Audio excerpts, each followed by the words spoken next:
Senhores, muito boa tarde. Obrigado pela participação.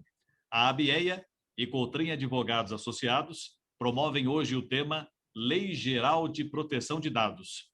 Cotrim Advogados Associados é a nova assessoria jurídica da ABEA. Quer saber mais? Associe-se, inscreva-se nos canais da ABEA, compartilhe com os amigos. O evento será apresentado pelos especialistas Dr. Carlos Cotrim, doutora Camila Cotrim e a doutora Areta Casarim Moreno. Pelos próximos 60 minutos, vamos aprender conceitos e aplicações, como se adequar, sanções, casos práticos e os 10 princípios da LGPD. O chat estará habilitado para as perguntas no final da apresentação. Peço para todos deixarem seus microfones fechados. Vamos iniciar.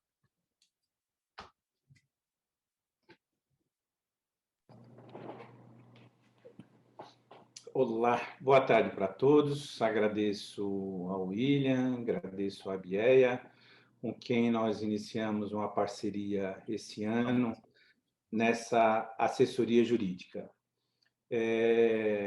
Como bem disse o William, meu nome é Carlos Cotrim e estarão comigo hoje as doutoras Areta e Camila para falar sobre a Lei Geral de Proteção de Dados. Somos parte do Cotrim Advogados Associados, dele fazem parte ainda mais 12 advogados, estagiários e assistentes do modo geral. O escritório existe há cerca de 40 anos e, por conta disso, ele já está vacinado aí das vicissitudes jurídicas brasileiras, né? Já tomamos as vacinas necessárias pela idade. Estamos instalados aqui em sede própria, aqui na Vila Mariana, em São Paulo, né? Mas vocês podem ver pelas fotos aí, foram tiradas, sem dúvida, no tempo que nós estávamos trabalhando, mas hoje o escritório se encontra desse modo, ou seja, esvaziado, todo mundo cumprindo o seu papel, o seu trabalho em home office, respeitando aí as medidas legais. Mas até por conta disso, ou seja, eu já começo a explicar um pouquinho essa coisa da Lei Geral de Proteção de Dados, já falando um pouquinho do nosso escritório. Nós estamos sediados em São Paulo, mas temos advogados também no Rio de Janeiro e em Brasília. E foi-se um tempo, isso para os grandes escritórios e para nós mesmos, em que a gente tinha quase que uma obrigação de ter sedes, ou seja, subsedes em algumas capitais do Brasil. Nós tivemos lá em Curitiba, tivemos em Belo Horizonte, em Belém do Pará, no Ceará, Fortaleza, em várias localidades para cumprir um pouco as demandas judiciais de processos que nós tínhamos nessas cidades, nessas regiões do país. Mas as coisas se transformaram de tal modo, com a informatização da justiça, que hoje nós conseguimos demandar os processos, ver os processos, atuar nos processos a partir de São Paulo. Não há mais necessidade de ter uma sede lá em Belo Horizonte, porque nós entramos aqui no sistema processual judicial aí de Minas Gerais e conseguimos ver na íntegra o processo. Quando tiver que protocolar uma petição, nós o fazemos também por meio digital. Algumas audiências, por conta da pandemia, nem se fala, todos estão sendo realizadas por meio digital. Mas o que? Anteriormente a isso, aí sim, tínhamos alguns advogados correspondentes que tinham essa atribuição de fazer essas audiências presenciais. Mas eu creio que, por todo esse experimento que ocorreu por conta da pandemia, a introdução de audiências por esse meio virtual, eu acho que vai ser uma prática corrente. Então, nessa questão da informatização, ou seja, a gente mudou a nossa ação, mas também algo que mudou, por exemplo, nós não compramos mais papel, ou seja, o escritório deixou de comprar papel já há um grande tempo. Grampos, aqueles para furar as folhas lá de petições para serem levadas para o judiciário, deixou de existir também. Clipes, furador, que a gente furava lá para introduzir aqueles colchetes, também já faz um bom tempo que nós não compramos mais. Eu fico imaginando as empresas que produziam isso, como elas estão hoje. Sem dúvida que é uma parte importante do mercado de advocacia que se valiam desses produtos, mas eu creio que em boa parte de outras empresas isso também aconteceu. Nós tínhamos uns super arquivos, aqueles que tinham uma roldana que girava parte dos arquivos, que ficou inútil, porque todos os nossos processos, documentos foram digitalizados. Eu me lembro que eu quis vender, o escritório quis vender esse super arquivo, não consegui. Tivemos que pagar para uma empresa vir retirar, ou seja, então eu não só não consegui vender um arquivo que foi caro numa época, como também nós tivemos que pagar. Eu me lembro bem que quem veio retirar disse, olha, Bradesco vendeu todos os arquivos que ele tinha e o mercado está inundado, ninguém quer mais isso. Isso vai virar chapa com destino, para ser destino de outras situações. Mas voltando ao quê?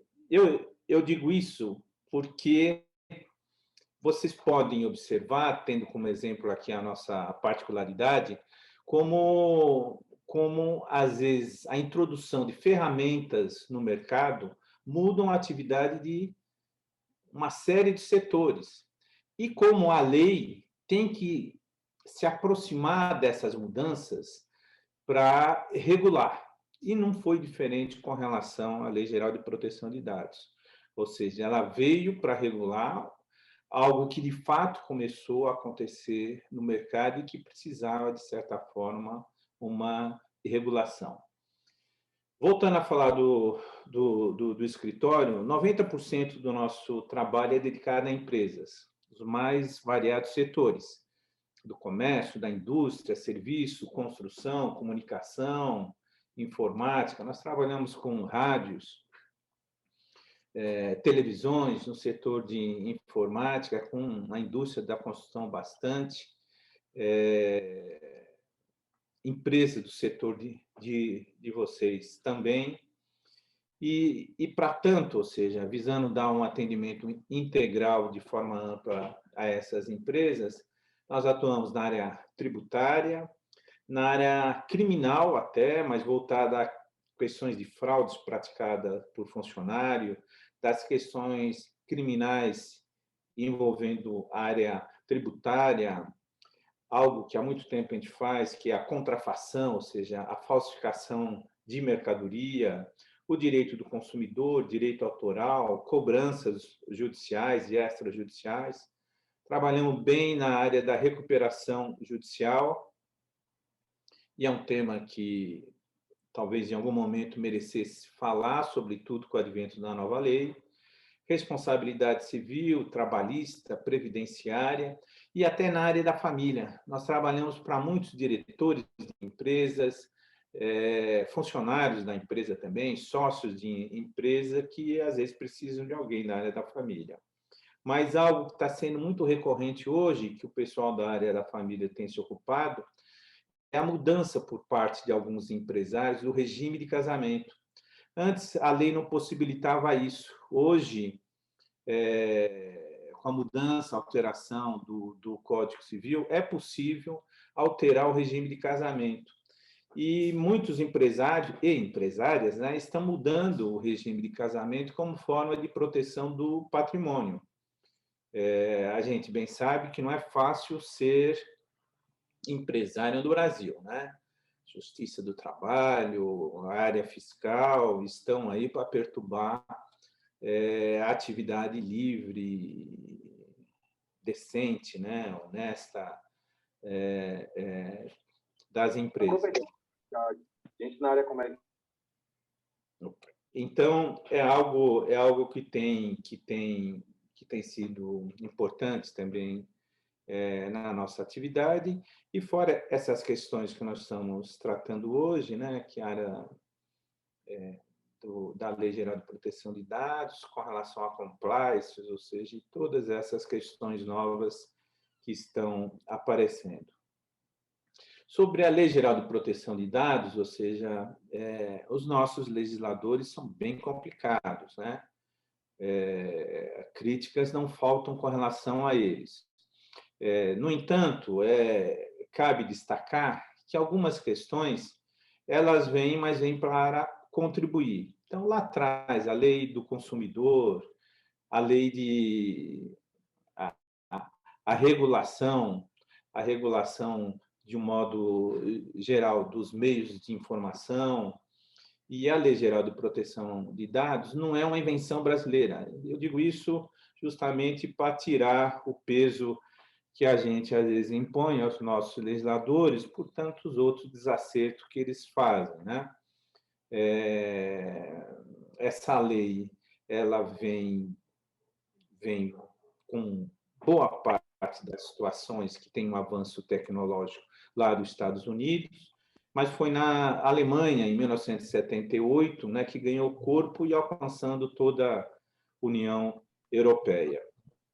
E a nossa lei tem como base essa legislação europeia. Então, de pronto, é importante que se saiba, né, que a adequação à lei não se trata de uma possibilidade, é uma obrigação. Ou seja, e aí o quê? É uma lei que, para aqueles que, de certa forma, estão enquadrados, aí o que a doutora Arita e Camila vão dizer adiante, né? Aqueles que têm que se adequar à lei, se não cumprirem, são passíveis de multas e multas importantes. Tá? E aí eu me lembro bem de um alemão aqui na nossa área, um alemão chamado Hans Kelsen, né? Que ele disse que a norma sem punição não é norma, ou seja, a lei que não tem uma punição, ela não é uma norma, é um mero conselho, é alguma coisa nesse sentido. Então, essa lei ela vem com as sanções cabíveis para aqueles que não cumprem, né? E qual é a finalidade dessa lei? Volto a falar no nosso escritório para ficar fácil, né? Empresa, a gente detém dados dos clientes, e dados importantes dos clientes. E não só dos clientes, pessoa jurídica, mas contra quem, por vezes, a gente demanda, ou seja, a gente tem um arcabouço de dados lá. Alguns dados aí, por vezes, eles são protegidos até pela própria legislação. Processo na área de família, que corre em segredo de justiça, processo que envolvam menores, corre em segredo de justiça, processos que contêm o segredo industrial, corre em segredo de justiça, processos em que buscam lá o imposto de renda de alguém, corre em segredo de justiça, ou seja, tudo justamente para proteger esses dados. Mas o escritório de advocacia, aquele que presta serviço, ele tem que saber guardar esses dados. Então, nós já fomos demandados por várias empresas para se adequar à nova lei, foi o que nós fizemos, né?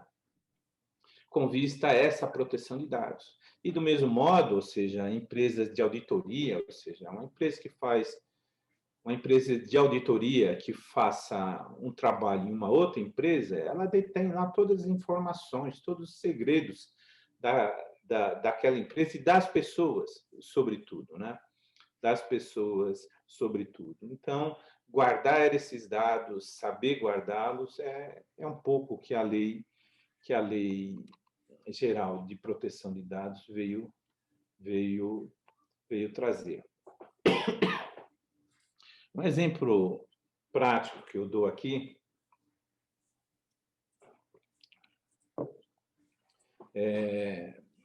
que nós tiramos de uma recente condenação de uma construtora para demonstrar na prática como essas coisas acontecem, né?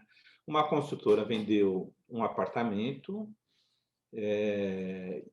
mas o quê? Ela disponibilizou os dados desses compradores, ou seja, para parceiros dela, Ou seja, o cara que vendia aquelas vidraças de varanda, que vendia os aquecedores de gás, decoradores, que passaram a ligar lá para os compradores e tentar passar essa demanda, ou seja, passar serviços, vender componentes, vender trabalho.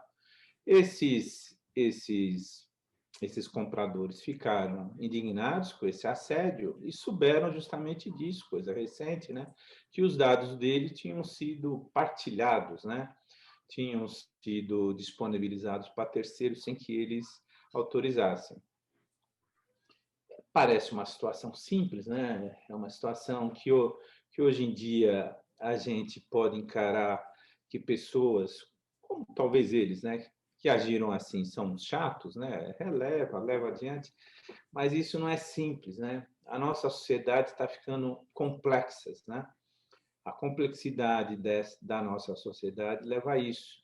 O que parecia situações no passado que a gente daria de ombros, hoje a gente já se assemelha, né, às outras culturas que existem em outros países. Eu falei ali com relação ao direito de família, algo que passou corriqueiro hoje em dia são os chamados contratos de namoro, ou seja, que é coisa corrente lá nos Estados Unidos, né? Um rapaz, quando conhece uma moça, eles já traçam ali um contrato daquilo de como vai se dar aquele relacionamento, ou seja, aí uns vão dizer que o romance acabou, né? Mas a gente brinca, né? Quem trabalha na área de família brinca, né? Que num casamento só se conhece o outro parceiro, ou seja, só se conhece plenamente o outro parceiro na hora do divórcio. Então, o que essas culturas trazem, né? Pode tornar o mundo mais chato, mas diante de tantos problemas que são levados à justiça, vão envolvendo alguns relacionamentos, que as coisas precisam ficar claras. Então, desde essa situação aí da construtora ou até de um namoro, as coisas estão precisando ficar mais claras hoje em dia. Então, o que? No tocante aí à Lei Geral de Proteção de Dados, ela vem um tanto para apaziguar essas relação.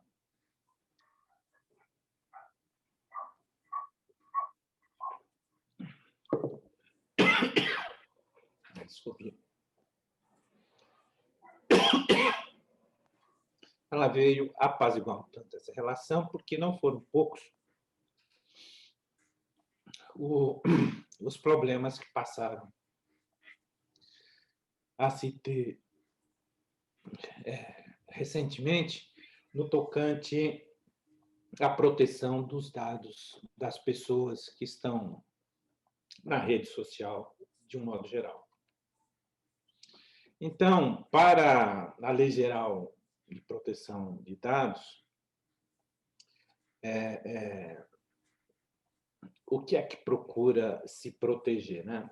Procura se proteger o armazenamento, o tratamento e compartilhamento de dados pessoais, digitais ou não, através de diretivas mais rígidas e estabelece sanções em caso de descumprimento. Então, o quê? Quer se regular cada vez que a gente vai em algum lugar e disponibiliza esses dados, que esses dados sejam protegidos.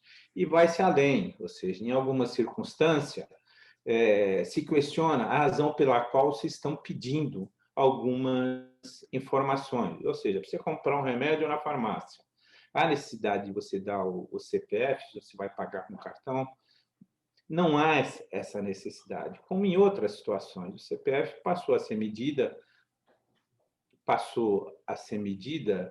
de identificação e de cobrança, ou seja, quando a gente vai numa portaria de um prédio, ou se vai em alguns lugares, tem o CPF como algo fundamental para te identificar. E não é, né? O CPF não se presta para isso, né? Não se presta para essa finalidade. Então, basicamente, o que eu, em linhas gerais, eu gostaria de falar isso, as doutoras vão se aprofundar um pouco mais nesse tema, mas restaria ainda eu dizer um pouquinho mais, que essa lei, ou seja, ela traz um pouco do que o Código do Consumidor já trazia lá atrás, ela traz um pouco do que a Constituição Federal cuidou também do assunto, porque a Constituição Federal ela visa proteger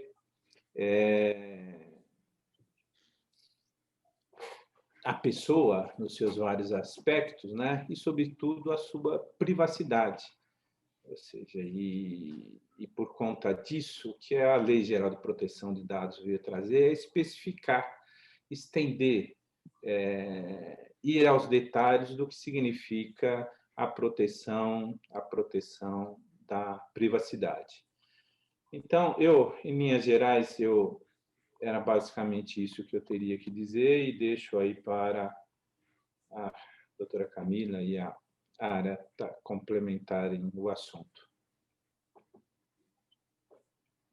Areta, antes da gente começar, vamos colocar o vídeo? Isso, vamos colocar o vídeo. Pessoal, boa tarde.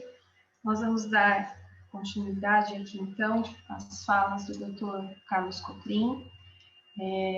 A nossa ideia realmente não é esgotar o tema, né, da LGPD. É uma lei teoricamente nova, mas já aí em seu andamento de aplicação desde o ano de 2020.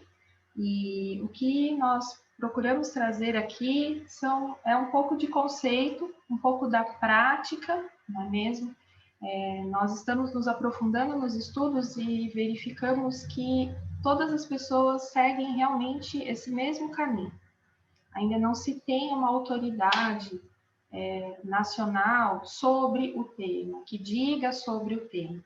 Então, nós estamos aqui realmente colhendo informações, nos aprofundando, e espero que vocês gostem dos exemplos que traremos e vamos tentar ser cada vez mais práticos, tá?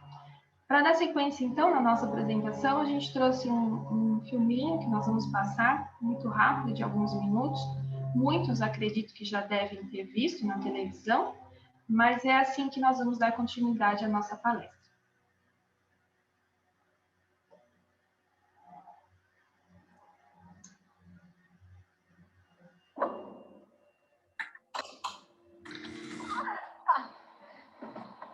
Rodrigo Mendes de Souza? Não, você tá se confundindo. Você não tem o cartão 326677743131? Tá bom, sou eu. Eu sabia, Rodrigo. Como que você me reconheceu? Pela placa do carro, né? Óbvio. A MZ 5738 foi pago em 12 prestações de R$ 1.800. E, aliás, na Rita inteiraça, hein? Proteger seus dados não é brincadeira. O Itaú cuida da sua privacidade. Itaú, feito para você confiar.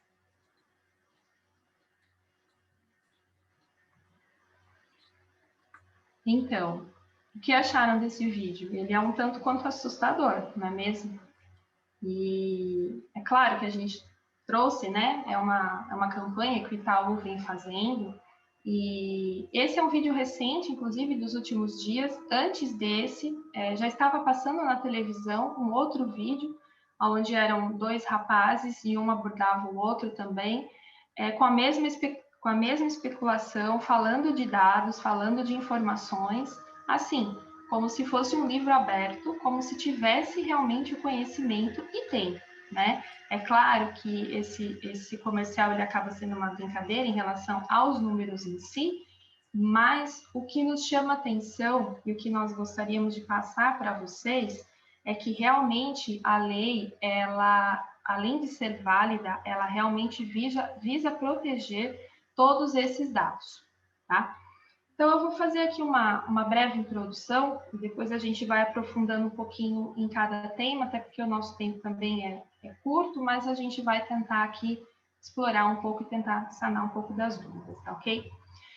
Bom, eu começo dizendo o seguinte, pelo próprio nome da lei, a lei número 13.709 de 2018, que entrou em vigência no ano de 2020, E eu chamo a atenção para o próprio nome, Lei Geral de Proteção de Dados. A lei, ela não tem esse nome à toa. Ela se chama realmente Lei Geral de Proteção de Dados, por quê?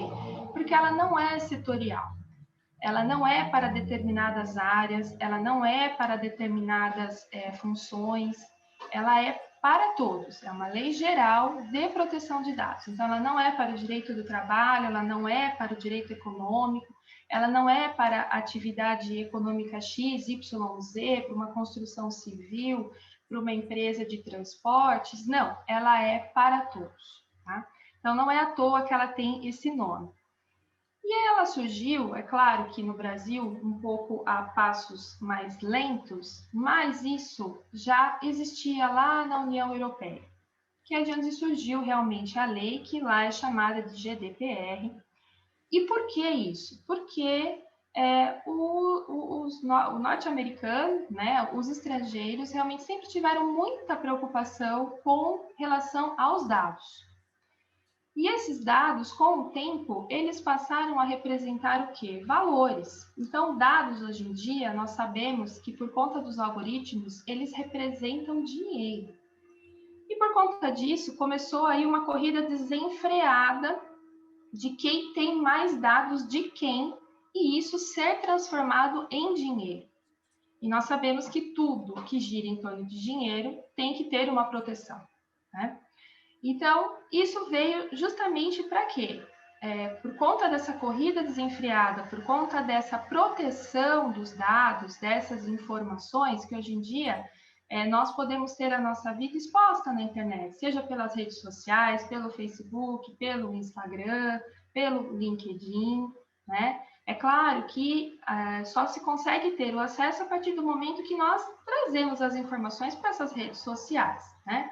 E a partir do momento que lá colocamos, estamos nos expondo, e por trás, é claro que existe toda uma inteligência artificial que, através dos algoritmos, conseguem o quê? Combinar nossos dados, nossos gostos, o que mais gostamos, o que menos gostamos, o que realmente acabamos compartilhando com mais frequência. É possível, juntando esses algoritmos, o quê? Se definir qual é a situação econômica de uma pessoa, o que ela gosta de fazer aos finais de semana, quais são os passeios preferidos dela, qual é a religião dela, quais são os gostos em relação a roupas, a alimentação, a esportes. Então, tudo isso, atrás das redes sociais, tem essa inteligência artificial, em que faz com que esses algoritmos sejam combinados e sejam definidos os gostos e tudo mais de uma pessoa, sem ao menos, muitas vezes, se expor 100%, né? E diante dessa necessidade, lá, como eu disse, que surgiu na União Europeia, os estrangeiros começaram a ter o quê? Medo de continuar fazendo contratos com o Brasil. Por quê? Porque no Brasil não se tinha essa proteção, não existia essa legislação, essa proteção em relação a dados, algo que é muito vigiado e muito importante no estrangeiro. Então, eles começaram a se preocupar, e com isso veio, então, a criação da lei, essa necessidade a passos lentos, porém, ela foi entrando e ela está em vigência. Então, muitos nos perguntam no escritório, até dando continuidade à fala do Dr. Cotrim, mas será que essa lei ela veio para ficar realmente? Sim, é o que todos demonstram, ela veio para ficar. Justamente por esse fato. Principalmente empresas que lidam com contratos estrangeiros, cada vez mais vai ser solicitado o quê? Se o Brasil atende à Lei Geral de Proteção de Dados. Ou seja, eu vou fazer um contrato com a União Europeia, enfim, a qualquer país fora, né? Eles vão perguntar, e isso vai estar no contrato. Ou seja, vocês respeitam, vocês seguem a Lei Geral de Proteção de Dados? Senão, eu não vou mais contratar com vocês, porque eu não sei até que ponto os meus dados vão ficar expostos ou protegidos, né? Então, o que se começou a ter? Somente conseguiria participar desses contratos estrangeiros, ou então, realmente, a continuar a proteger os dados aqui no Brasil, aqueles que realmente se adequassem à legislação, né? E isso nada mais é do que ele está ligado ao próprio compliance, à integridade. E a LGPD ela veio como um braço do próprio compliance, tá? A lei em si, ela não veio para proibir o tratamento de dados. Então, muitas crenças que se dizem por aí, falando, nossa, mas a lei ela veio realmente para proibir, eu não vou mais poder expor, eu não vou mais poder perguntar isso, perguntar aquilo, eu não vou mais poder ter os dados do meu funcionário. Não, não é isso. Na verdade, a lei, ela traz aí, ela envolve a palavra tratamento, nada mais é do que envolver praticamente e exatamente 20 verbos que estão dispostos na lei, que vão desde coletar o dado até eliminar esse dado, tá? Entre coletar e eliminar, nós temos 20 verbos que estão dispostos na lei de qual é a forma que se faz o tratamento desses dados, então, que são colhidos, tá? E nada mais é também fazendo alusão do que a principal função da lei foi dizer o quê? Ao titular que ele é o proprietário do dado, né? O dado é dele. Lembrando que a Lei Geral de Proteção de Dados, ela vem para proteger os dados de pessoa natural. Logo, para um conceito jurídico, pessoa natural nada mais é do que pessoa física. Então, nesse primeiro momento, a lei ela não vem proteger dados de pessoa jurídica, ela vem para proteger dados de pessoa física, ok? E esses dados, muitas vezes, eles são necessários, o fornecimento, pelo quê? Pela própria determinação da lei. Então, por exemplo, falando aqui um pouco de direito do trabalho, quando você está contratando um funcionário, você pede para ele o quê? O endereço, o nome, o número do PIS. Mas por quê? Porque você quer saber da vida dele? Não. Por quê? Porque a própria lei do Fundo de Garantia exige que tenha esse dado para que você possa dar continuidade, a própria lei do Vale Transporte. Então, o que acontece? Você acaba solicitando esses dados e seguindo uma base de princípios também que vem dentro da lei, que nada mais é do que 3 princípios principais, mas que a Camila aqui continuará falando em outros, mas os principais que estão para se adequar à lei, qual é? O princípio da finalidade, o princípio da adequação e da transparência. Tá? Então, você está pedindo os dados para quê? É necessário que se tenha essa transparência. Qual é a finalidade de se solicitar esses dados? Como eu disse há pouco, por força de um contrato de trabalho, pela própria lei do Fundo de Garantia, pela própria lei do Vale Transporte, enfim, tá? E aqui, então, eu finalizo um pouco essa questão de falar um pouco como que veio a legislação, mas eu, voltando um pouquinho, eu vou falar agora em relação aos conceitos, tá? O que traz realmente ao conceito da LGPD. A ideia aqui não é ficar lendo, mas nesse primeiro momento, nesse primeiro slide, eu trouxe para vocês o quê? O conceito da própria lei, o que está na própria lei, tá? Então, o que se diz realmente o tratamento de dados, como eu disse há pouco, que envolve aí exatos 20 verbos, que vai desde coletar até eliminar os dados, né? Ou seja, o que é tratar dados afinal? Então, é toda operação realizada com algum tipo de manuseio de dados pessoais. Estão aqui os verbos: coletar, produção, recepção, classificação, utilização, acesso, dentre outros mais, tá? Então, a partir do momento em que você faz esse tipo de tratamento de dados, ou seja, que você coleta, que você utiliza, que você acessa, isso significa que você está tratando o dado, ok? E aí, com isso, no nosso próximo slide, a gente tem o quê? Qual que é, então, essa aplicação da LGPD, como eu disse, que é direcionada, então, às pessoas físicas, tá? Pessoas físicas, claro, dados da pessoa física, como eu disse, a lei não traz, a primeiro momento, a proteção aos dados da pessoa jurídica e relacionadas às pessoas jurídicas do quê? De qualquer atividade, né? Que envolvam, e desde eu preencher um formulário, uma recepção de dado, um envio de mailing list, um envio para o RH da lista dos funcionários, uma lista onde eu abordo clientes para oferta de produtos e serviços. Então, isso a lei veio regular muito. Por quê? atentando-se ao próprio princípio da finalidade. Uma coisa é você ter uma lista de funcionários a qual você utilizará para enviar ao banco para fazer a folha de pagamento do salário do mês. Veja a aplicação da destinação e da finalidade daquele dado. Por isso que você tem o nome completo, você tem os dados bancários. Agora, a partir do momento que você tem essa lista de nome de pessoas e você passa ela a comercializar, a utilizar ela para uma outra finalidade, fugindo da destinação inicial, ou seja, você tinha aquela lista de nomes, de e-mails que também fosse, para fazer pagamento de salário, mas você pega aquela lista e você vende, você acaba passando para uma empresa ou então para uma loja para que comece a fazer propagandas, oferecimento de produtos, veja, ali está o desvio da finalidade daquele dado que você tinha. Tá? Então, basicamente, o conceito da lei é esse.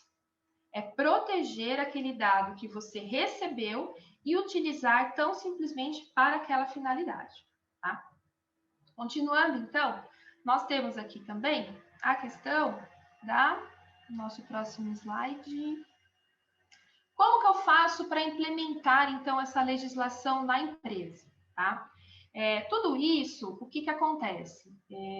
Existe todo um arcabouço por trás. A legislação traz os conceitos, o que se deve fazer, como se deve fazer, porém a legislação não traz o quê? As ferramentas de como fazer. E isso, como que a gente desenvolve? Nós desenvolvemos com questionários, com estudos, com planilhas, tá? E, principalmente, como pontapé inicial, para eu implementar a LGPD numa empresa, primeira coisa, o grande idealizador da implementação da LGPD tem que ser o CEO, tem que ser o presidente da empresa.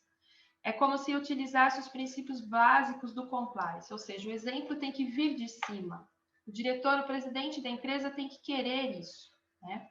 E a partir dele vem-se o quê? O convencimento da grande liderança para os demais, para os gestores, para os gerentes de departamentos, fazendo com que isso se envolva pela empresa toda. Porque, não, LGPD, isso é coisa de advogado, isso é coisa do jurídico, isso é coisa chata. Jurídico só dá gasto, não me traz resolução nenhuma, né? Muitas vezes nós ouvimos isso, mas não. A LGPD, ela não é voltada apenas para o departamento jurídico. A LGPD, ela envolve a empresa como um todo. Por quê? Os dados, eles podem estar espalhados por todos os departamentos da empresa. Então, não é apenas setorial. Lembrando, por isso do nome, Lei Geral de Proteção de Dados, aplica-se a todos da empresa, né? Primeira coisa, ter a criação de um comitê, ter uma formação das principais áreas. Então, por exemplo, onde mais trafegam-se os dados pessoais? No RH, no jurídico, né? Ter ali também o acompanhamento junto da TI, junto do marketing e o quê? Criar esse comitê de riscos e falar, gente, vamos sentar aqui e vamos fazer o seguinte, olha, aqui no RH eu lido com tais e tais dados. Tenho nome, tenho endereço, tenho RG, tenho PIS e tal.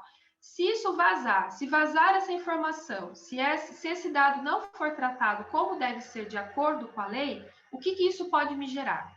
Ok. Mais para frente nós vamos falar. A lei está valendo, porém as sanções, elas ainda não começaram a ser aplicadas. A Camila explicará bem isso para nós logo adiante. Então, se isso vazar, eu tenho então uma criação, eu tenho um comitê de risco e eu digo, como é que eu vou resolver isso? Como que eu posso fazer para resolver isso? Né? Então, a gente já tem que ter tudo isso mapeado. E quais são os dados que nós estamos trabalhando para que, caso ele saia da finalidade a qual ele foi colhida para ser aplicada, quais são as medidas que a empresa deve tomar. Ponto número 5. Fazer multiplicadores, discussão de ideias. A lei, ela traz o conceito. Porém, o dia a dia, a aplicação e quais são as atividades, o que pode acontecer, são vocês que sabem. É a empresa que vive ali no chão de fábrica e sabe o que pode acontecer. Sabe qual que é o sistema de controle que a empresa tem. Como que é a TI de vocês, como que está o firewall de vocês, por exemplo. Uma coisa muito simples. como que é feita todo esse tráfego de dados, vocês fazem via VPN, vocês fazem um acesso por Ndesk, enfim, várias terminologias aqui que profissionais de TI saberiam realmente explicar. Por isso que tem que ter um envolvimento de todas as áreas, tá? E ponto número 6, abordar o tema sobre várias frentes, justamente por isso. Olha, se isso acontecer aqui no RH, isso pode se replicar aonde? Também no marketing, isso pode se replicar ali na área de pós-vendas, na área de vendas, ali no chão de fábrica. O que eu posso fazer para realmente controlar isso? Tá? Isso é muito importante, o envolvimento de todas as áreas. Seguindo, então, nós temos aqui, como eu falei há pouco, estão aqui os verbos que eu disse que estão na lei. Claro, representado cada um por um artigo, mas isso tudo significa tratar dados, coletar, tratar, armazenar, transferir, consentir, bloquear e eliminar. Tais verbos indicam qual é a atitude, a cautela a ser adotada a partir do momento que os dados dos terceiros são exigíveis. Isso significa tratar os dados, tá? E dentro ainda desses conceitos, nós temos dois muito falados, que são os dados pessoais. O que é um dado pessoal? Né? É toda a informação relacionada a uma pessoa identificada, não se limitando somente ao nome, sobrenome, apelido, idade, né? Podendo também incluir os dados de localização, do cartão de crédito, da placa do automóvel, assim como nós vimos no filminho logo no início. Tudo isso são dados pessoais, né? Dados ali da pessoa natural, da pessoa física, que é possível se fazer essa identificação, né? Hoje em dia, depois da Lei Geral de Proteção de Dados, muito se vem questionando a questão da entrevista feita logo na contratação, né? Então, acabam se invadindo, realmente fazendo perguntas que necessariamente não devem ser feitas mais, porque isso, claro, já invadiria a privacidade da pessoa lá atrás, mas agora acaba invadindo o quê? A própria lei. Por quê? Você pergunta para mim, por exemplo, se você está numa situação A ou numa situação B, como que você se comportaria, né? Então, ela está indo além. Ou seja, para que você precisa saber disso? Você não precisa saber disso para me contratar. Para me contratar, você precisa dos meus dados, do meu endereço, e não fazer aqui uma checagem psicológica de como que eu agiria em determinada situação, A ou B, né? É claro que vocês podem falar assim, mas Aretha, dependendo do cargo, ele é estratégico. Eu preciso ter essa informação, eu vou fazer, inclusive, exames psicotécnicos, exames psicológicos, até para se saber qual é realmente a posição da pessoa em determinada situação, né? Mas isso o quê? Voltando, isso está atrelado aos princípios da legislação, tá? Eu estou fazendo isso para quê? Qual é a finalidade? Se atinge a finalidade da lei, ok, poderá ser feito. Se não atinge a finalidade da lei, é porque é proibido, tá? E na sequência, nós temos ainda os dados sensíveis, né? O que é um dado sensível que vocês já devem ter ouvido falar bastante? Dado sensível é todo aquele dado que pode gerar uma discriminação para a pessoa ou que pode ser pejorativo, tá? Por exemplo, a etnia, a convicção religiosa, a opinião política, ou seja, isso é um dado sensível, tá? Então, a partir do momento que você começa a fazer uma seleção a partir de dados sensíveis, isso você também está infringindo a lei, ok? Então, por isso que isso é considerado dado sensível. E, além do mais, o dado sensível, ele é ainda mais protegido do que o próprio dado pessoal da pessoa. Todos são, claro, mas o dado sensível, ele tem essa qualidade maior, por quê? Porque ela pode gerar uma discriminação da pessoa dentro do ambiente, ok? E ainda aqui na sequência, os dados anonimizados. O que são os dados anonimizados? São dados relativos a um titular que ele não possa ser identificado. Então, por exemplo, imagine você coletando um dado sobre um indivíduo e aí você descreve, é um homem, loiro, casado, de 45 anos, brasileiro, jovem ou solteiro, ou seja, a partir do momento que você utiliza esses dados para qualificar, você não está expondo a pessoa, né? Por quê? Porque não é possível você identificar. Então, a partir do momento que você não identifica a pessoa por essas características, isso não significa que você está invadindo a privacidade dela, ou então não significa que você não está cumprindo a finalidade da lei. Tá? Porque se você colocar esse tipo de informação numa ficha, se você colocar esse tipo de informação numa base de dados sua, isso não é um dado protegido, que tem a proteção da lei. Por quê? Porque não é possível identificar a pessoa por essas qualidades. Tá certo? Então, eu encerro aqui a minha fala. Nós vamos dar continuidade agora em relação a outras particularidades da lei e exemplos práticos também. E por isso eu passo a palavra aqui à doutora Camila. Olá, boa tarde. Então, eu vou aqui falar sobre os princípios da Lei Geral de Proteção de Dados e já aproveitando para trazer isso para a realidade da empresa e também dando alguns exemplos aqui para entrar no aspecto prático da lei. Então, assim, o primeiro princípio que eu vou trazer é o princípio da finalidade. Como a Arita já explorou, o princípio da finalidade é você coletar os dados legítimos. O coletar dados que sejam necessários para aquilo que você precisa, certo? Então, ele tem que estar de acordo com aquela finalidade. Você não necessita pedir dados que não são necessários, mas isso de acordo com a lei. O princípio da adequação qual que é? O princípio da adequação é existir uma adequação daquele dado com aquela finalidade. Ele tem que haver uma compatibilidade, certo? O princípio da necessidade. O princípio da necessidade tem a ver com o quê? E aqui eu já vou entrar num exemplo aqui que inclusive eu acredito que seja a dúvida que foram surgindo aqui no chat. A necessidade é você coletar dados necessários para aquela finalidade, ou seja, você tem um contrato de trabalho. Para que você necessita de pedir informações? No caso aqui, nós estamos aqui numa indústria gráficas, de empresas gráficas, indústrias. Para que você precisa saber da religião do funcionário? Por que você precisa saber a filiação política dele, se ele é petista? Você não precisa dessas informações, então você não deve questionar.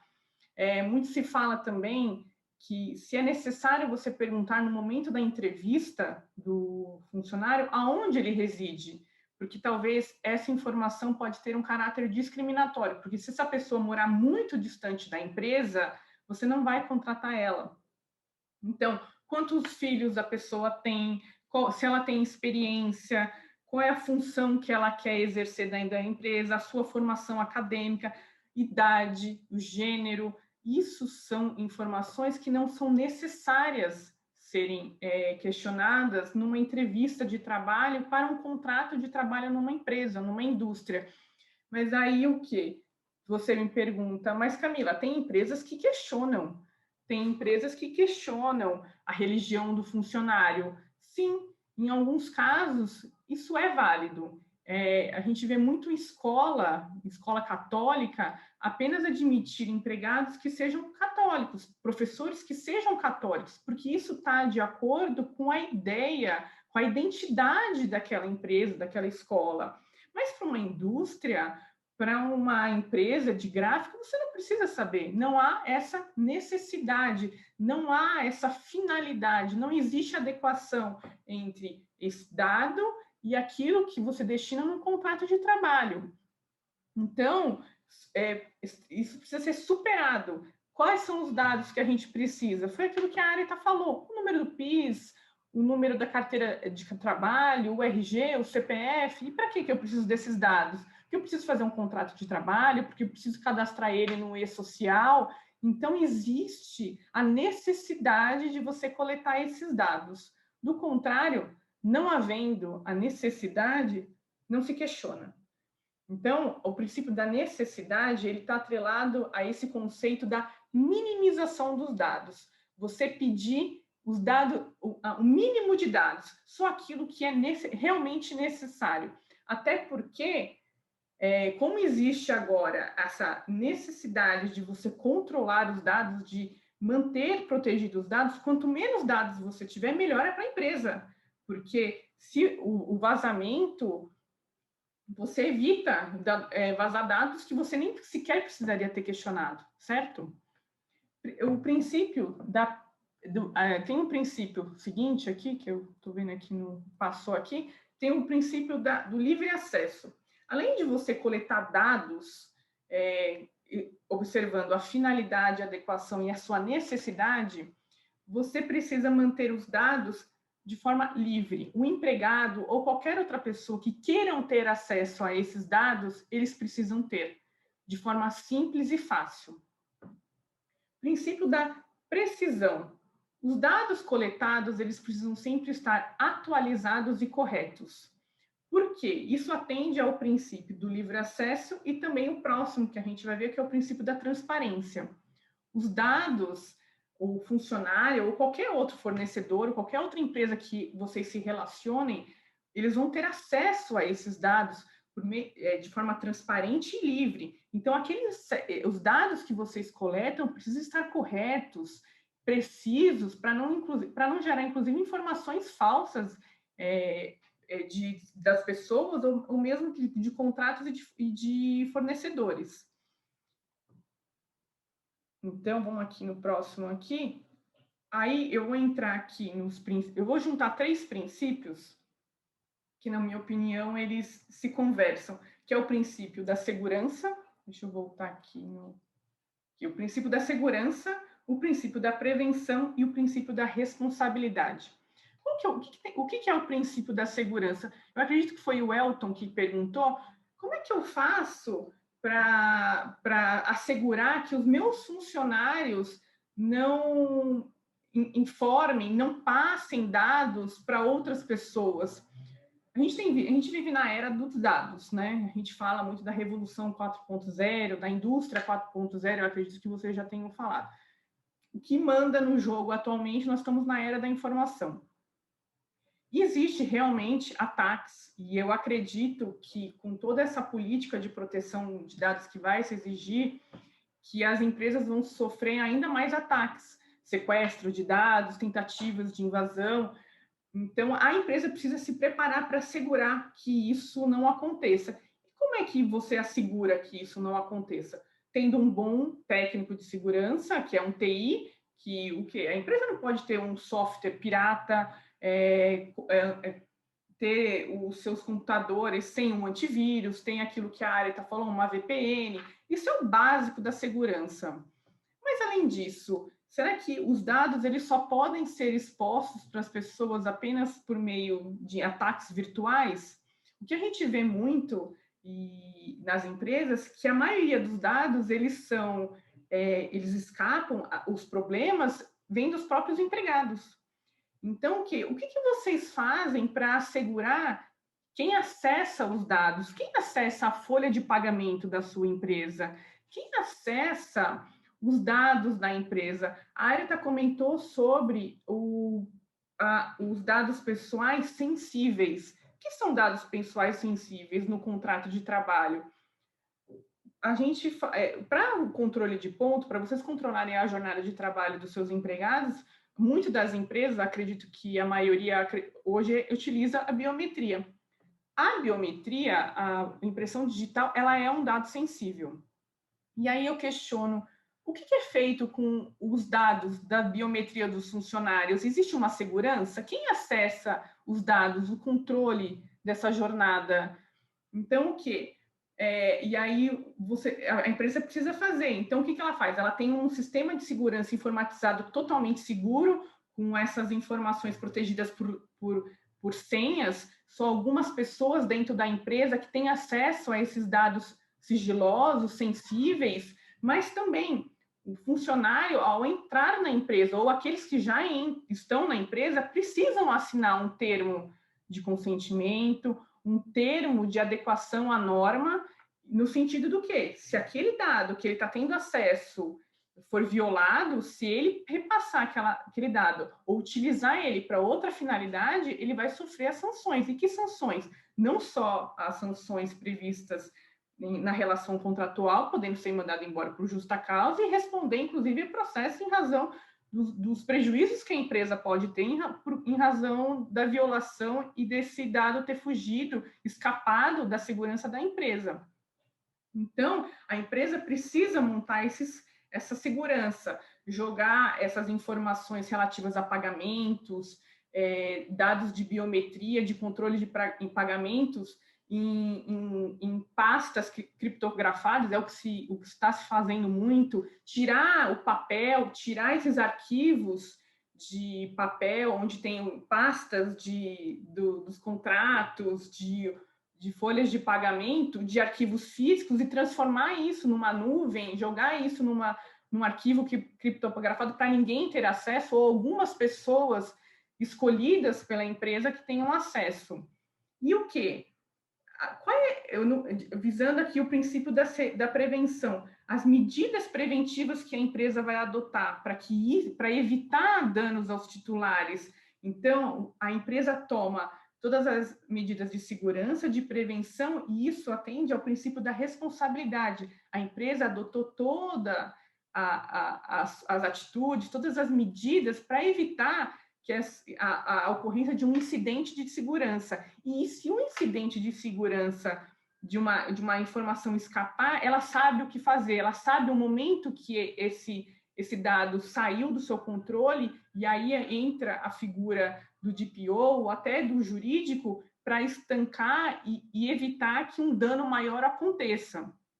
E quando a gente vai falar aqui de sanções e até da ação da NPD, que é a agência que vai regular a fiscalização e até a aplicação de sanções, ela analisa tudo isso. Antes de aplicar qualquer punição, multas e sanções, ela analisa se a empresa tomou todas as medidas de segurança, se ela se preveniu para evitar um incidente de segurança e se ela adotou, se ela foi responsável, se ela agiu com boa fé, se a partir do momento que ela percebeu que um dado, que algo saiu do seu controle, ela agiu rapidamente para evitar que um dano maior acontecesse. Ela noticiou a NPD que ela teve um incidente de segurança.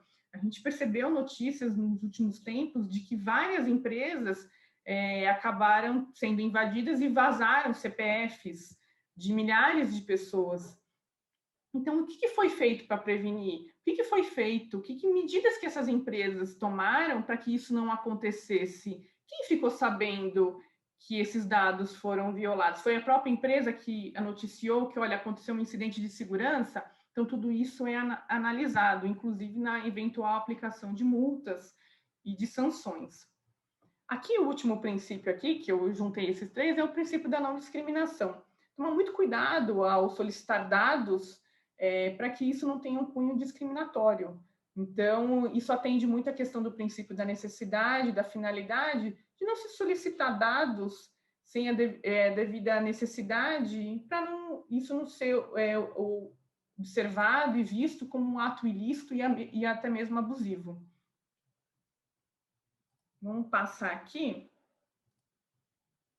A gente recebeu uma pergunta aqui esses dois slides aqui falam justamente dessa questão da necessidade de o que a gente pode fazer dentro do contrato para garantir essa segurança. Então, utilizar termos e aditivos no contrato de trabalho ou de contrato entre empresas que visem a esses dados fugirem do controle, colocar cláusulas. As cláusulas no contrato de trabalho daqueles funcionários que estão vigentes, que estão trabalhando, vão ser necessário fazer aditivos contratuais com cláusulas específicas. E o trabalhador, ele não tem que assinar somente lá embaixo, olha, eu estou ciente desse aditivo. Não, ele precisa assinar essa cláusula mesmo. A cláusula ele precisa ter um visto nessa cláusula, que ele está ciente de que a empresa está colhendo os dados dele. E para que finalidade que a empresa está colhendo esses dados? Olha, eu estou colhendo seus dados biométricos,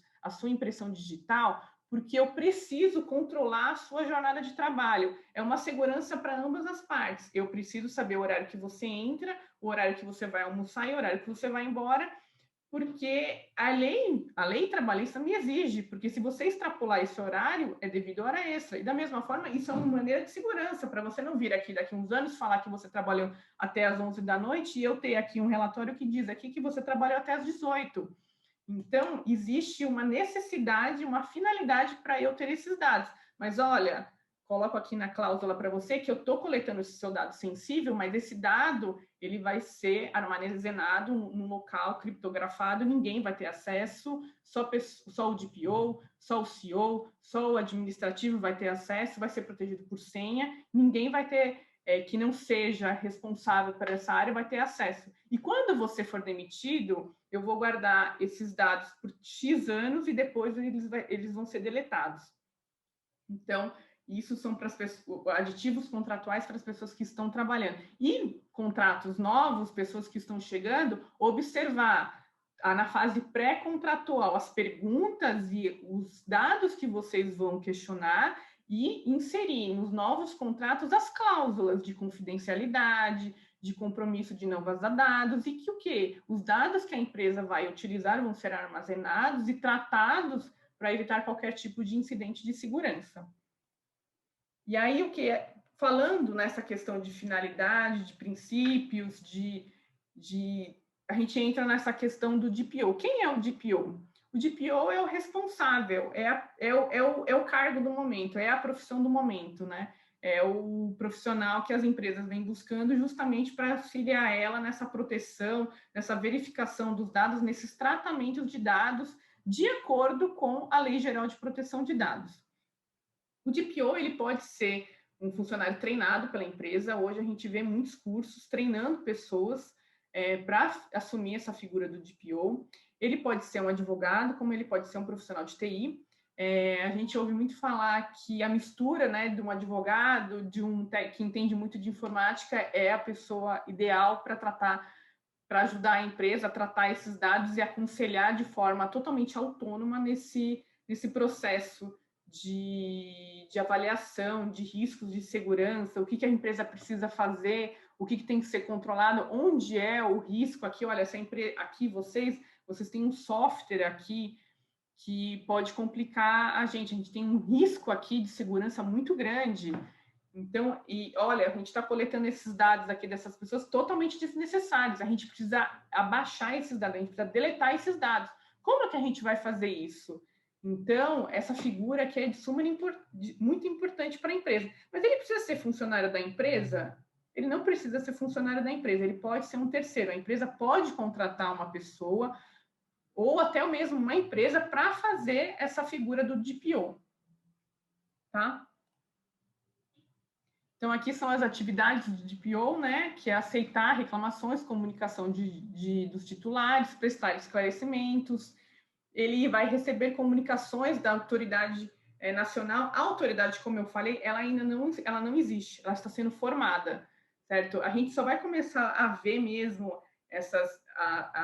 esses recebimentos de comunicação e necessidade de notificação a partir de agosto. Ainda essa autoridade está sendo formada, então é o momento das empresas se adequarem e verem a necessidade de o que precisa ser feito para chegar em agosto está totalmente correta, porque essas notificações e essas autuações vão vir.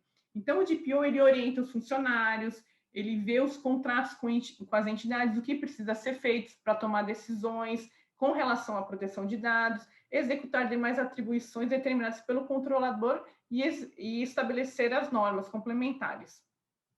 Então, aqui, tendo falado aqui dos princípios e aqui do DPO, eu vou entrar nessa parte aqui das multas e sanções. Como eu falei, a gente ainda não está nesse momento aqui, mas a gente tem visto que a Justiça, de um modo geral, já vem aplicando a Lei Geral de Proteção de Dados. A Justiça do Trabalho, já existe na Justiça do Trabalho diversas reclamações trabalhistas cobrando das empresas a adequação da Lei Geral de Proteção de Dados, no sentido de que por exemplo, professores, nesse momento de pandemia que nós estão tendo as imagens gravadas e distribuídas para diversas pessoas, e não existe esse controle para onde, para quem está indo a imagem deles, porque muitas das aulas ficam gravadas, no sentido de solicitar informações com relação à religião, número de filhos, atos discriminatórios no momento da admissão, fora da necessidade. Então, na Justiça do Trabalho a gente já vê. E na área civil também. A gente vê que empresas já foram multadas por descumprir a Lei Geral de Proteção de Dados. A gente viu aqui esse caso aqui da Cirela, que foi multada em R$10 mil por infração à Lei Geral de Proteção de Dados. E por que a Cirela foi multada? Porque ela simplesmente pegou uma base de dados e começou a ligar para os clientes. Olha, a gente tem um empreendimento aqui, eu acredito que muitos de vocês devem ter sofrido esse tipo de assédio, né? Olha, estou aqui com um empreendimento nesse lugar aqui, você não quer vir conhecer? E ficavam ligando insistentemente para uma pessoa, e ele falou, olha, eu não tenho interesse. Quando eu fui aí ver um apartamento aí no ano 2000, eu não permiti o uso dos meus dados para vocês fazerem propaganda. Então, não quero que vocês me liguem. E continuaram ligando. E aí, ele acabou entrando com a ação e recebeu essa quantia de R$10 mil. Isso aconteceu aqui na Netshoes, o vazamento de dados. Então, isso é algo comum. Eu mesmo, outro dia, fui abordada por uma pessoa me ligando para ver um empreendimento também. E aí, eu perguntei, olha, como você conseguiu os meus dados? Aí ele falou, olha, eu consegui os seus dados através do Facebook. Eu falei, mas eu não autorizei a sua ligação.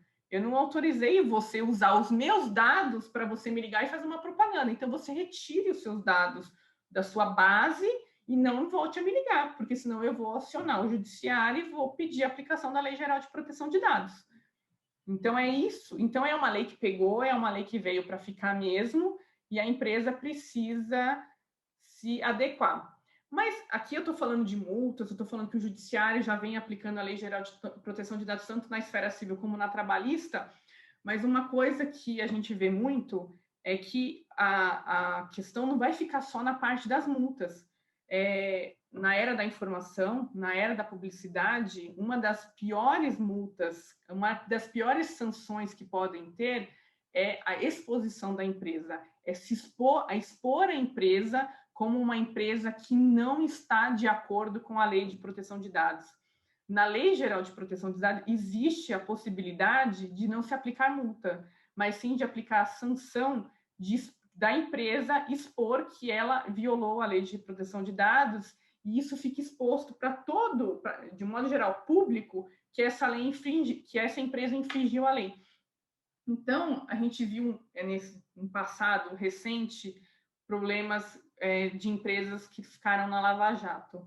A maioria das empresas que tiveram o seu nome relacionado na Lava Jato, se não quebraram, acabaram ficando em recuperação judicial. Por quê?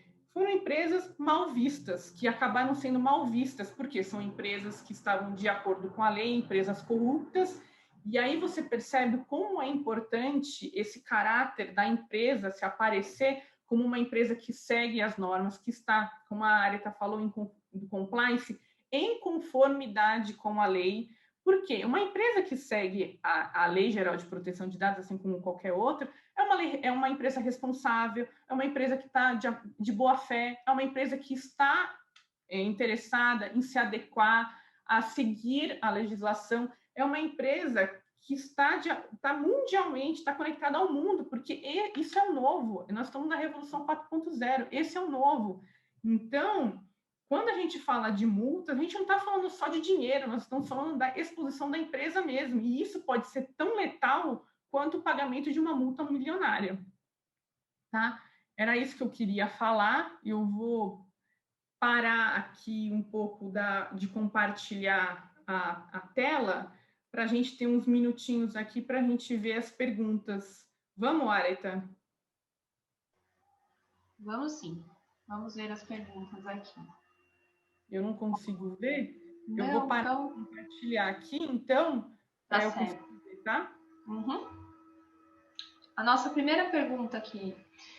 Como devemos proceder com os nossos funcionários para nos proteger, para que eles não dividem indevidamente os dados de um determinado cliente ou outro participante do processo comercial? Ótima pergunta, Elton. O que acontece? Foi justamente isso que a Camila disse. Esse tipo de informação, esse tipo de abordagem tem que ser muito claro para o funcionário. Então, isso é representado o quê? Por meio de termos aditivos, ainda que seja o termo aditivo do contrato de trabalho, ou então um outro termo em separado, falando realmente dessas informações. Isso são chamadas de próprias informações sensíveis da própria empresa, que diz respeito ao quê? A valores, a margem de lucro, a planilhas, a informações. É como se um ex-funcionário é como se um funcionário, por exemplo, estivesse conversando com um ex-funcionário que trabalha no concorrente e passando informações da sua empresa para outro.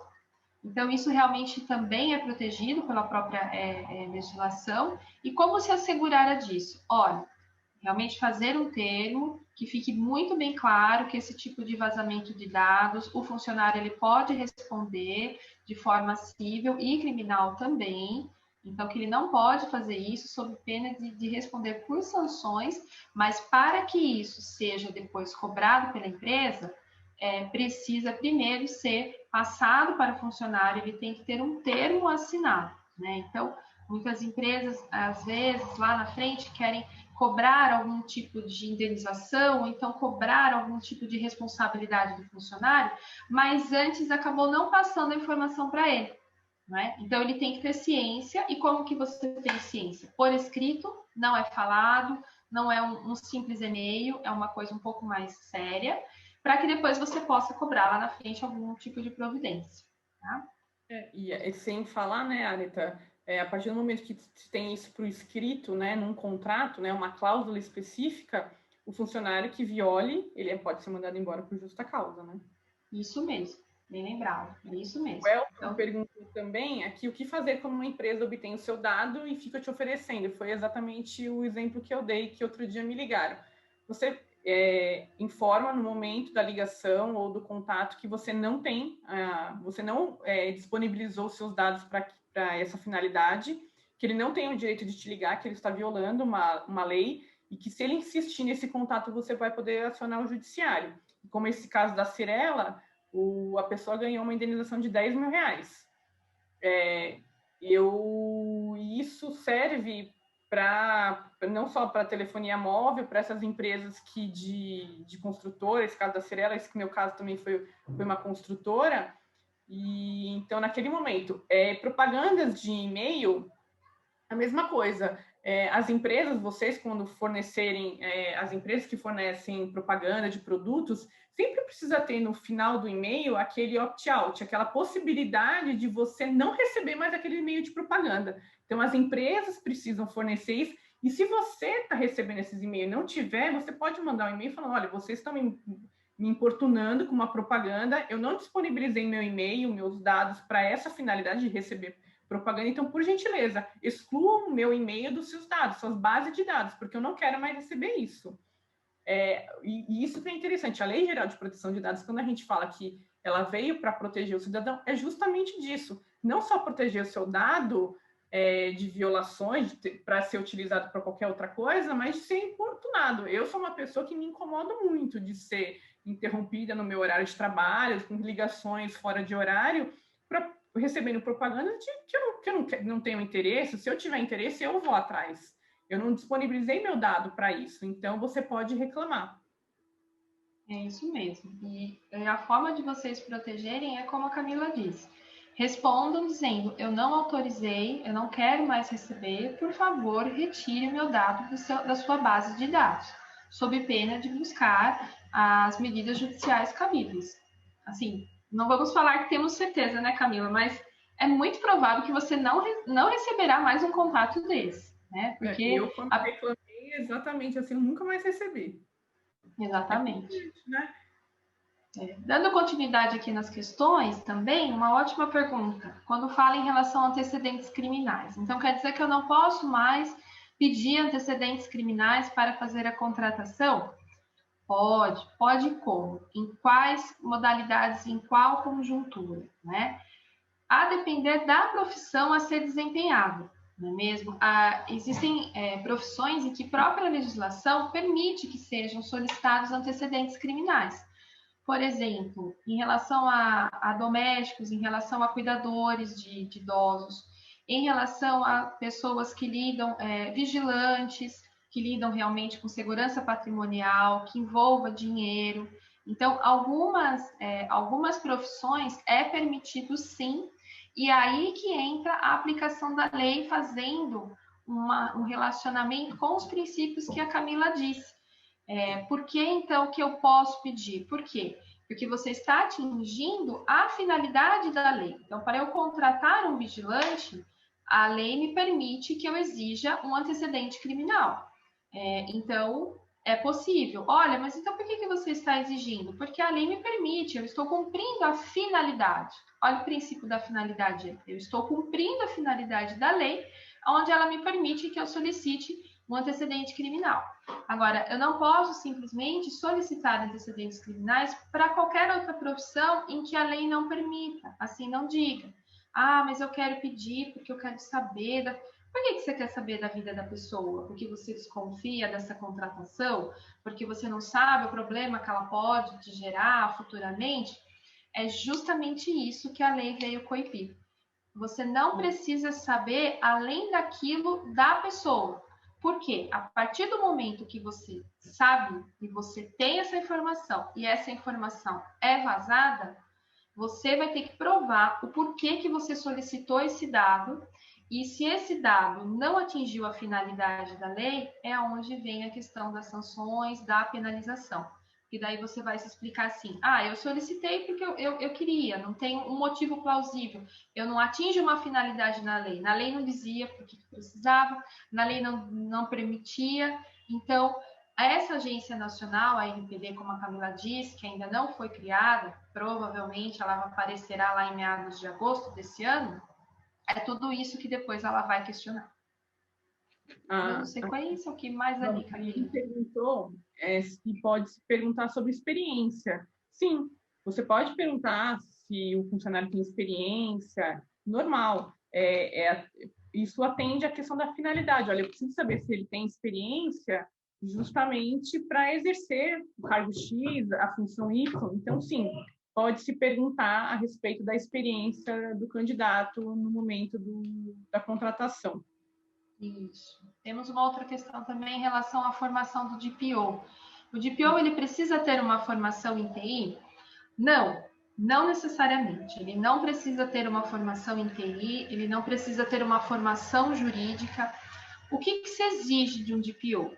Principalmente, um DPO é aquela pessoa em que tem o conhecimento da empresa, que conhece o coração da empresa, que conhece todas as áreas da empresa, que conhece o negócio profundo da empresa em si. Né? Por isso que vocês vão ver ao longo dos meses no mercado, já existem empresas fornecendo esse tipo de trabalho. Por quê? O DPO não necessariamente ele precisa ser uma pessoa física. Ele pode ser uma pessoa jurídica, tá? Então, uma empresa que faz esse controle dessas informações, que faz essa ponte, essa ligação de informações com a NPD, com a NPD e os dados que foram coletados pela empresa. Então, o DPO, ele é bom para a empresa, para quê? Por isso que a gente sempre fala, é bom que seja, muitas vezes, uma pessoa da própria empresa, né? Mas, ao mesmo tempo, também tem a outra questão. Ela tem que ser uma pessoa imparcial. Então, por exemplo, eu vou pegar uma pessoa do jurídico, porque ele conhece de leis, a LGPD é uma lei chata, ele vai saber aplicar, então eu vou pegar uma pessoa do jurídico. Aí cai um problema lá para ele resolver, um vazamento de dados lá na frente, vem uma notificação da NPD e ele é do jurídico. O que vocês acham? Pensem vocês mesmos. Vocês acham que essa pessoa, sendo do jurídico um dia, vocês acham que ela vai agir de forma imparcial? Então, é tudo isso que vai ser analisado ali adiante. Então, qual que é a orientação que se tem buscado no mercado? De ter realmente uma pessoa, pode ser da empresa? Pode, desde que ela seja imparcial. Pode ser uma pessoa de fora? Pode, também desde que ela tenha um conhecimento profundo da empresa, que saiba para que quando receber esse tipo de demanda, ela sabe realmente responder. Outra dúvida que se tem ainda fazendo em questão do DPO, tem muitas empresas que falam, mas eu tenho várias sedes. Eu tenho sede no Brasil, eu tenho no estrangeiro, ou mesmo no Brasil, eu tenho uma sede em Belo Horizonte, uma em São Paulo, uma no Pará, uma no Rio Grande do Sul. Então, eu preciso ter um DPO para cada sede?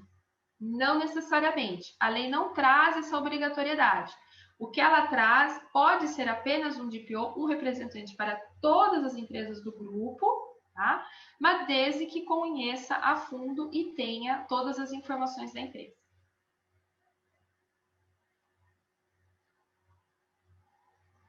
Temos mais aqui. Qual a correta tratativa para proteger a empresa que tem uma ferramenta de recebimento de currículos via web? Site próprio? Não precisa ter site próprio. O mais importante é o quê? Você garantir que você vai solicitar informações que são necessárias. E aí o quê? O que é importante? Depois que você receber esses currículos, o que você vai fazer com eles depois? Você vai deixar eles numa pasta própria ou você vai descartar eles? É só isso. Como você vai receber e o que você vai fazer depois. Tá? Não precisa ser um site próprio, porque o mais importante aqui é o armazenamento e depois que você não vai mais precisar desses dados, como e o prazo que você vai deletar esses dados da base aí da sua empresa, tá? É isso. Uma ótima colocação aqui da Gislene no grupo. Como se trabalha com material gráfico de segurança, eles estão amparados pela finalidade da lei para pedir os antecedentes a todos os funcionários, já que somos certificados pela NBR 15540, que exige esse documento. Isso mesmo, Gislene. É exatamente isso. É a questão do princípio da finalidade, da adequação. Se é previsto em alguma norma, se é previsto na lei em que é possível exigir determinado dado, determinada informação, no caso aqui, como nós estamos falando de antecedentes criminais, é perfeitamente possível solicitar e armazenar. Então, porque se aconteceu alguma coisa com esse dado, você tem como se proteger que você solicitou porque a lei assim permitiu. Você não solicitou apenas para solicitar, né? Perguntamos aqui também, prazo para implantar. Acho que para implantar é a questão da implantação, né, da LGPD na empresa. Camila, pode falar. Não dá para a gente colocar exatamente, olha, faltar um prazo. Depende muito da análise de cada empresa, o que a empresa já tem hoje, quantos funcionários. Mas dá para a gente estimar que uma empresa, para estar totalmente dentro da LGPD, de 2 a 3 meses. Exato, é isso, porque tudo realmente vai depender da quantidade dos departamentos, se a empresa tem filial, se a empresa não tem. O mais importante é que seja feito isso o mais breve possível. Agosto está aí, realmente com o acompanhamento que nós temos da legislação, me parece que esse prazo não será realmente dilatado. Parece que realmente as sanções elas vão começar a ser efetivas a partir de agosto. Como a própria Camila trouxe aqui nos exemplos, o judiciário já vem aplicando. Nós já lemos várias sentenças onde os juízes já falam da aplicação da LGPD. Então, a NPD ela veio depois para realmente aplicar essas sanções que beiram aí a 2 milhões no valor da multa, porque ela é de acordo com o faturamento, claro, dependendo do dado que foi que aconteceu, né? Não é uma multa padronizada. Olha, tudo vai girar em torno de 2 milhões. Não, ela vai ser gradativa, mas ainda nós não temos a NPD que trará esse tipo de informação para nós. E, Anani, para te deixar tranquilo, não, a empresa não perdeu o direito de escolher o mais adequado para suas vagas de trabalho, não. A lei realmente, ela veio para quê? Justamente para proteger. E para quê? Para que se pergunte estritamente o necessário. Mas, Narita, eu quero perguntar. Posso perguntar? Posso guardar? É isso que nós falamos até aqui. Se você tem uma boa TI, se você tem um bom tráfego de dados, um controle, o seu armazenamento seguro, numa nuvem, em determinado local, é isso que tem que tomar cuidado. Os dados eles têm que estar muito bem armazenados. É isso. Tem mais uma pergunta. Lari, Gostaria de saber o custo para o pacote completo para deixar a empresa dentro da LGPD. Eu acho que isso tem que ser muito analisado e aí deixa para a ABIE auxiliar e vai entrar em contato conosco. A ABIE vai dar todo o suporte para cada empresa, para se quiser, né, acionar para ir ver essas questões específicas de cada empresa. Exatamente. Caso vocês tenham dúvidas, procurem a ABIE para que ela possa fazer essa informação e aí que a gente possa realmente, né, passar essa informação, porque realmente a gente não tem assim um valor completo, é tanto, né? Tudo vai depender realmente de cada empresa aí e nós estamos aqui para apoiar aí, ajudar a ABIE no que for necessário junto aos demais aí, empresários envolvidos do segmento. E se ficarem com alguma dúvida, podem mandar e-mail para a Viviane da BIEA, que ela encaminha para a gente e a gente responde. Tá bom? Maravilha. Vou aproveitar, então, para agradecer a presença do Dr. Carlos Coutrin, doutora Camila Coutrin e a doutora Areta Caserim Moreno. Obrigado pela participação de vocês. Foi muito esclarecedor. Já me deixaram com medo. Estou correndo atrás disso também para a minha empresa. Até a próxima oportunidade.